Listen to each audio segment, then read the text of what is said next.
আসসালামু আলাইকুম প্রিয় এসএসসি 2027 এবং 2028 ব্যাচের শিক্ষার্থীরা, তোমাদের সকলকে আজকের ক্লাসে স্বাগতম। আজকে আমরা পড়ব এসএসসি পদার্থবিজ্ঞান বইয়ের প্রথম চ্যাপ্টার ভৌত রাশি এবং তাদের পরিমাপ লেকচার 8।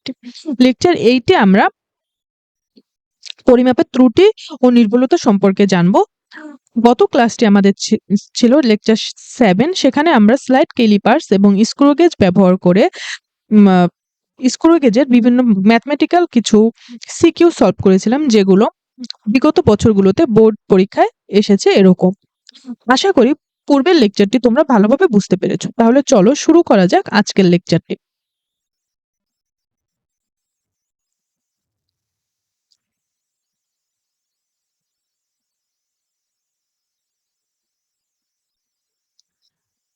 আজকের লেকচারের শুরুতেই হচ্ছে পরিমাপের ত্রুটি ও নির্ভুলতা।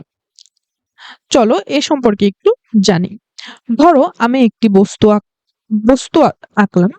এই যে একটা বস্তু, এই বস্তুটির দৈর্ঘ্য আমি পরিমাপ করলাম। আমি এই বস্তুটির দৈর্ঘ্য পরিমাপ করে পেলাম 3.5 সেন্টিমিটার। অর্থাৎ আমি পরিমাপ করে যেটা পেলাম সেটাকে আমি বললাম পরিমাপকৃত দৈর্ঘ্য, যেটা 3.5 সেন্টিমিটার। কিন্তু এটার প্রকৃত দৈর্ঘ্য, সম্ভাব্য প্রকৃত দৈর্ঘ্য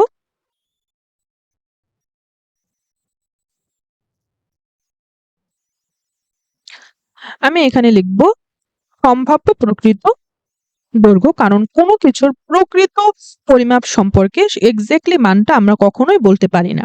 তাই আমি এখানে লিখলাম সম্ভাব্য প্রকৃত দৈর্ঘ্য, আমি ধরে নিলাম 4 সেন্টিমিটার। তাহলে এই যে ওর সম্ভাব্য প্রকৃত দৈর্ঘ্য ছিল 4 সেন্টিমিটার, কিন্তু আমি পরিমাপ করে বের করলাম 3.5 সেন্টিমিটার। এখানে 0.5 সেন্টিমিটার কম আছে। আমি ধরে নিলাম আমার কোনো ভুলের কারণে, অথবা আমি যে যন্ত্রটি দ্বারা এই বস্তুটির দৈর্ঘ্য পরিমাপ করেছি সেই যন্ত্রটির কোনো ত্রুটির কারণে এই 0.5 এর একটি হেরফের হয়েছে, অর্থাৎ 0.5 ত্রুটি হয়েছে। এই যে এইটাকেই বলা হয় পরিমাপের ত্রুটি।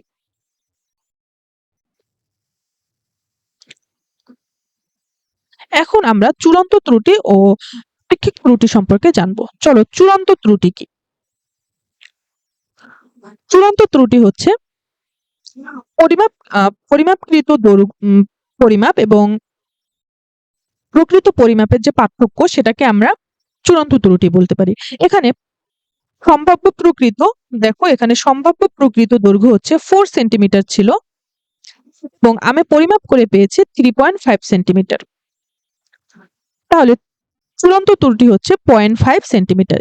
এই যে এটাকে বলা হয় চূড়ান্ত ত্রুটি, অর্থাৎ প্রকৃত দৈর্ঘ্য এবং পরিমাপকৃত দৈর্ঘ্যের মধ্যে পার্থক্যকে আমরা চূড়ান্ত ত্রুটি বলি। এখন আসো আপেক্ষিক ত্রুটি কি?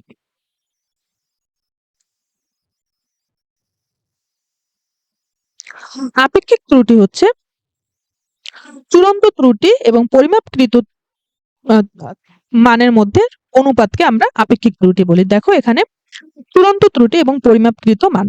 এখানে আমরা চূড়ান্ত ত্রুটি বের করেছি 0.5 সেন্টিমিটার। চূড়ান্ত ত্রুটি ডিভাইডেড বাই পরিমাপকৃত মান,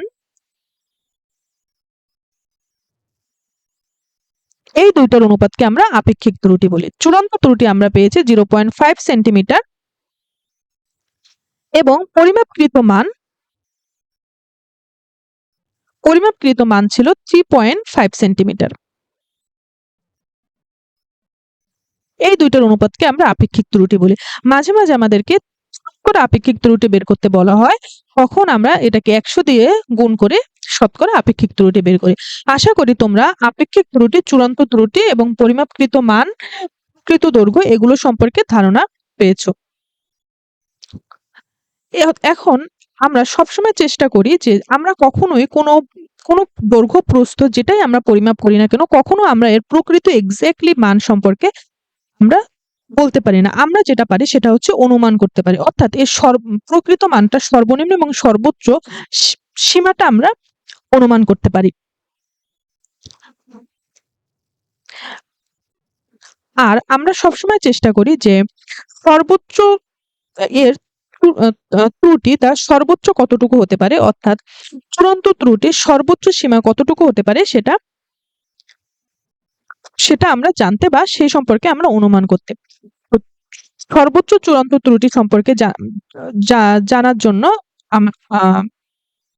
আমাদের প্রয়োজন হয় যে পরিমাপটা আমরা করেছি, অর্থাৎ আমরা যদি দৈর্ঘ্যের সর্বোচ্চ দৈর্ঘ্যের চূড়ান্ত সীমা সম্পর্কে জানতে চাই, তাহলে অবশ্যই আমাদের সর্বোচ্চ দৈর্ঘ্য কতটা হতে পারে সেটা সম্পর্কে আমাদের জানতে হবে।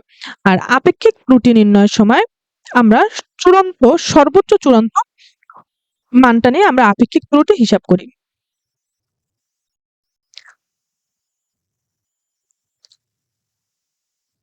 যেহেতু আমরা সবসময় ত্রুটির সর্বোচ্চ সীমাটা জানতে চাই, তাই আপেক্ষিক ত্রুটি হিসাবের সময় আমরা সর্বোচ্চ চূড়ান্ত ত্রুটি নিয়ে আপেক্ষিক ত্রুটিটা হিসাব করি।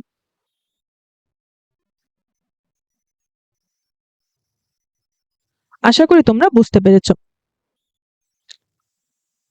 এখন দেখো, এখানে তোমাদের বোর্ড পাঠ্য বইয়ে এই আপেক্ষিক ত্রুটি নির্ণয় রিলেটেড ম্যাথের একটি ম্যাথ এখানে দেয়া আছে। দেখো, এখানে লেখা আছে যে ধরা যাক বর্গাকৃতির একটি বইয়ের দৈর্ঘ্য পরিমাপ করে তুমি 10 সেন্টিমিটার পেয়েছো। ধরা যাক পরিমাপে 10% আপেক্ষিক ত্রুটি রয়েছে, বস্তুটির ক্ষেত্রফলে আপেক্ষিক ত্রুটি কত? আচ্ছা, আপেক্ষিক ত্রুটি ইজ ইকুয়াল টু, আমরা দেখো এখানে লেখা আছে যে চূড়ান্ত ত্রুটি ডিভাইডেড বাই পরিমাপকৃত মান। তাহলে যেহেতু আমাদের ক্ষেত্রফলে আপেক্ষিক ত্রুটি বের করা বলা হয়েছে, সুতরাং আমরা প্রথমে পরিমাপকৃত ক্ষেত্রফল বের করব।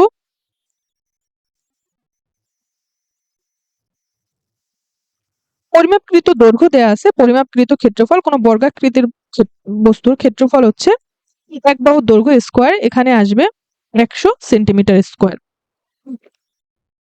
পরিমাপকৃত মান বের করা শেষ, এখন আমরা বের করব চূড়ান্ত ত্রুটি। যেহেতু আমরা আপেক্ষিক ত্রুটি বের করার সময় আমরা সর্বোচ্চ চূড়ান্ত ত্রুটি নিয়ে হিসাব করি, তাহলে চলো আমরা প্রথমেই এই যে বস্তুটির দৈর্ঘ্য দেয়া আছে এই 10 সেন্টিমিটার এবং বলা আছে আপেক্ষিক ত্রুটি হচ্ছে এবং দেওয়া আছে যে পরিমাপের ত্রুটি হচ্ছে 10 সেন্টিমিটার আপেক্ষিক ত্রুটি রয়েছে। তাহলে চলো আমরা শুরুতে এর বস্তুটির সম্ভাব্য সর্বনিম্ন দৈর্ঘ্য এবং সর্বনিম্ন দৈর্ঘ্য এবং সর্বোচ্চ দৈর্ঘ্য সম্পর্কে একটা ধারণা করি। তাহলে দেখো, এখানে যেহেতু 10% ত্রুটি রয়েছে, তাহলে বস্তুটির সর্বনিম্ন দৈর্ঘ্য হতে পারে 10 minus 10 into 10 divided by 100, 9 centimetre, এবং সর্বোচ্চ দৈর্ঘ্য হতে পারে 10 প্লাস 10 ইন্টু 10 ডিভাইডেড বাই 100, অর্থাৎ 11 সেন্টিমিটার। অর্থাৎ বস্তুটির সর্বোচ্চ দৈর্ঘ্য হতে পারে 11 সেন্টিমিটার এবং সর্বনিম্ন দৈর্ঘ্য হতে পারে 9 সেন্টিমিটার, এবং এর মাঝে যে কোনো কিছু এই বস্তুটির প্রকৃত দৈর্ঘ্য হতে পারে। তাহলে যেহেতু আমি সর্বোচ্চ এবং সর্বনিম্ন দৈর্ঘ্য বের করতে পেরেছি, এখন আমি সর্বোচ্চ সর্বনিম্ন ক্ষেত্রফলও বের করতে পারবো। তাহলে সর্বনিম্ন ক্ষেত্রফল হচ্ছে 9 সেন্টিমিটার স্কোয়ার, অর্থাৎ 81 সেন্টিমিটার স্কোয়ার, এবং সর্বোচ্চ ক্ষেত্রফল হচ্ছে 11 সেন্টিমিটার স্কোয়ার, অর্থাৎ 121 সেন্টিমিটার স্কোয়ার। তাহলে চূড়ান্ত ত্রুটি হবে,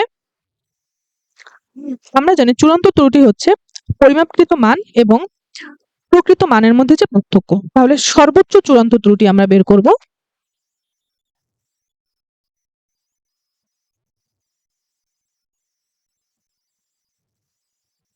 সর্বোচ্চ চূড়ান্ত ত্রুটি হচ্ছে, দেখো আমরা সর্বনিম্ন যে ক্ষেত্রফলটা পেয়েছে, দেখো 121 মাইনাস এটা হচ্ছে আমাদের সর্বোচ্চ ক্ষেত্রফল এবং আমাদের পরিমাপকৃত ক্ষেত্রফল ছিল 100, তাহলে আমার সর্বোচ্চ চূড়ান্ত ত্রুটি হবে 21 সেন্টিমিটার স্কোয়ার, এবং সর্বনিম্ন চূড়ান্ত ত্রুটি ইজ ইকুয়াল টু, আমরা সর্বনিম্ন যে ক্ষেত্রফলটা পেলাম সেটা হচ্ছে 81 এবং পরিমাপকৃত আমাদের ক্ষেত্রফল ছিল 100, তাহলে 100 মাইনাস 81 ইজ ইকুয়াল টু আমরা লিখতে পারি 19 সেন্টিমিটার স্কোয়ার। তাহলে দেখো, আমরা এখানে সর্বোচ্চ চূড়ান্ত ত্রুটি পেলাম 21 এবং সর্বনিম্ন চূড়ান্ত ত্রুটি পেলাম 19 সেন্টিমিটার স্কোয়ার। তাহলে আমরা আপেক্ষিক ত্রুটি হিসাব করব সর্বোচ্চ চূড়ান্ত ত্রুটি নিয়ে, কারণ আমরা কারণটা আমি আগেও বলেছি যে আমরা সবসময় ত্রুটির সর্বোচ্চ সীমাটা জানতে চাই। তাহলে দেখো আপেক্ষিক ত্রুটি ইজ ইকুয়াল টু আমি লিখতে পারি ইজ ইকুয়াল টু চূড়ান্ত ত্রুটি ডিভাইডেড বাই পরিমাপকৃত মান। সর্বোচ্চ চূড়ান্ত ত্রুটি এই যে 21 এবং 19 এর মধ্যে বড় হচ্ছে 21, তাহলে সর্বোচ্চ চূড়ান্ত ত্রুটি 21 সেন্টিমিটার স্কোয়ার ডিভাইডেড বাই পরিমাপকৃত ক্ষেত্রফল ছিল 100 সেন্টিমিটার স্কোয়ার। দেখো এখানে 100 সেন্টিমিটার স্কোয়ার, এই দুইটার অনুপাতই হচ্ছে আপেক্ষিক ত্রুটি। এখানে আসবে 0.21, এটা হচ্ছে আপেক্ষিক ত্রুটি। যদি শতকরা আপেক্ষিক ত্রুটি বের করতে চাও তাহলে এখানে 100 দিয়ে আমাদের গুণ করতে হবে, এখানে আসবে 21%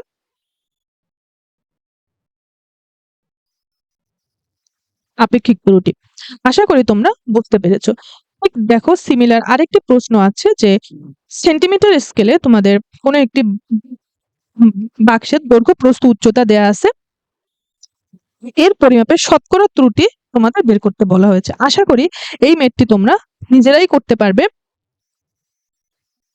দেখো এখানে দৈর্ঘ্যের জন্য যেহেতু এখানে সেন্টিমিটার স্কেলে দাগ কাটা আছে এবং কোনো ত্রুটি দেয়া নেই, আমি ধরে নেই যে এখানে প্লাস মাইনাস 0.5 সেন্টিমিটার ত্রুটি রয়েছে। তাহলে দৈর্ঘ্যের জন্য আমার যেহেতু দৈর্ঘ্যতে আছে 10 সেন্টিমিটার, তাহলে আমি দৈর্ঘ্য ধরে নেব 10 প্লাস মাইনাস 0.5 সেন্টিমিটার। প্রস্থ ধরে নিব 5 প্লাস মাইনাস 0.5 সেন্টিমিটার। উচ্চতা ধরে নিব 4 প্লাস মাইনাস 0.5 সেন্টিমিটার। এবং এখান থেকে আমরা সর্বোচ্চ দৈর্ঘ্য এবং সর্বনিম্ন দৈর্ঘ্য, সর্বোচ্চ প্রস্থ এবং সর্বনিম্ন প্রস্থ এবং সর্বোচ্চ উচ্চতা এবং সর্বনিম্ন উচ্চতা আমরা বের করব।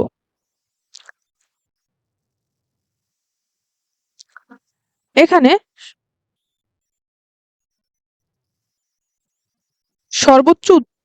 সর্বোচ্চ দৈর্ঘ্য হবে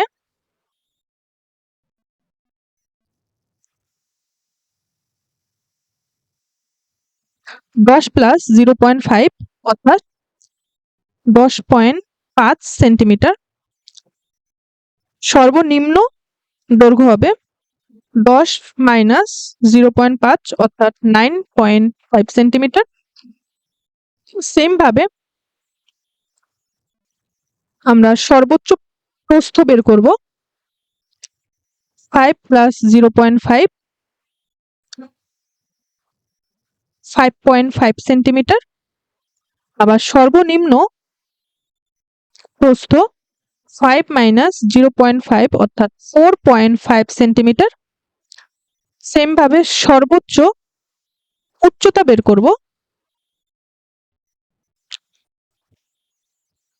4 প্লাস 0.5 অর্থাৎ 4.5 সেন্টিমিটার এবং সর্বনিম্ন উচ্চতা 4 মাইনাস 0.5 অর্থাৎ 3.5 সেন্টিমিটার। এখান থেকে আমরা সর্বোচ্চ আয়তন, সর্বনিম্ন আয়তন এবং সর্বোচ্চ আয়তন এবং সর্বনিম্ন আয়তন বের করতে পারবো। দেখো যেটা এখানে বের করা হয়েছে, সম্ভাব্য সর্বোচ্চ সবচেয়ে ছোট আয়তন এবং সম্ভাব্য সবচেয়ে বড় আয়তন। এখান থেকে তুমি সর্বোচ্চ চূড়ান্ত ত্রুটি এবং সর্বনিম্ন চূড়ান্ত ত্রুটি বের করতে পারবে। দেখো সবচেয়ে বড়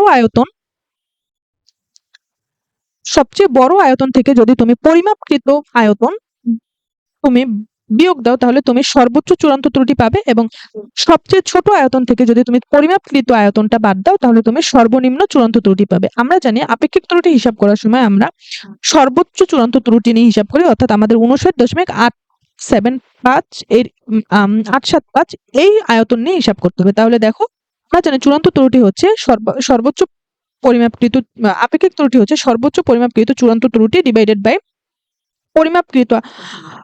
পরিমাপকৃত মান, যেটা এখানে আছে 200 সেন্টিমিটার কিউব। দেখো এখানে শতকরা বলছে যে কত শতাংশ ত্রুটি আছে, এ কারণে এখানে 100 গুণ করা হয়েছে। দেখো এখানে 30% ত্রুটি আছে। আশা করি এই ম্যাথটা তোমরা এখন নিজেরাই করতে পারবে।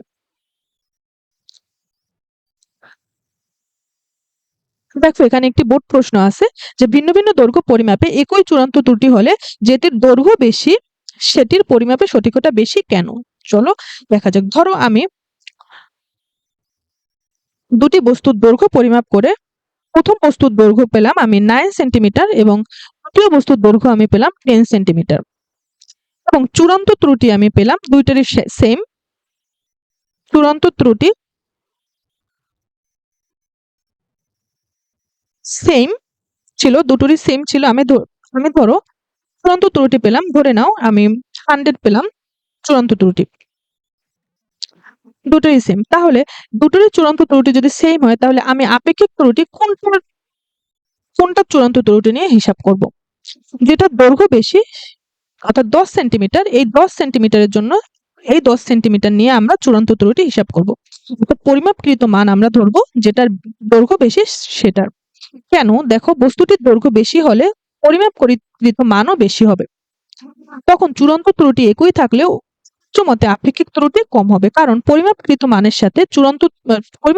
সাথে আপেক্ষিক ত্রুটির সম্পর্ক হচ্ছে ব্যস্তানুপাতিক। অর্থাৎ দৈর্ঘ্য যেটার বেশি সেটার জন্য পরিমাপকৃত মান অর্থাৎ পরিমাপকৃত দৈর্ঘ্যটাও হবে বেশি। যদি পরিমাপকৃত দৈর্ঘ্য বেশি হয় তাহলে যেহেতু ব্যস্তানুপাতিক সম্পর্ক ওটার আপেক্ষিক ত্রুটি হবে কম, আর আমাদের সবসময় উদ্দেশ্য থাকে যে ত্রুটি কম রাখা। অর্থাৎ আপেক্ষিক ত্রুটি যদি কম হয় তাহলে আমরা ওই বস্তুটির দৈর্ঘ্য সর্বোচ্চ সঠিকভাবে পরিমাপ করতে পারবো।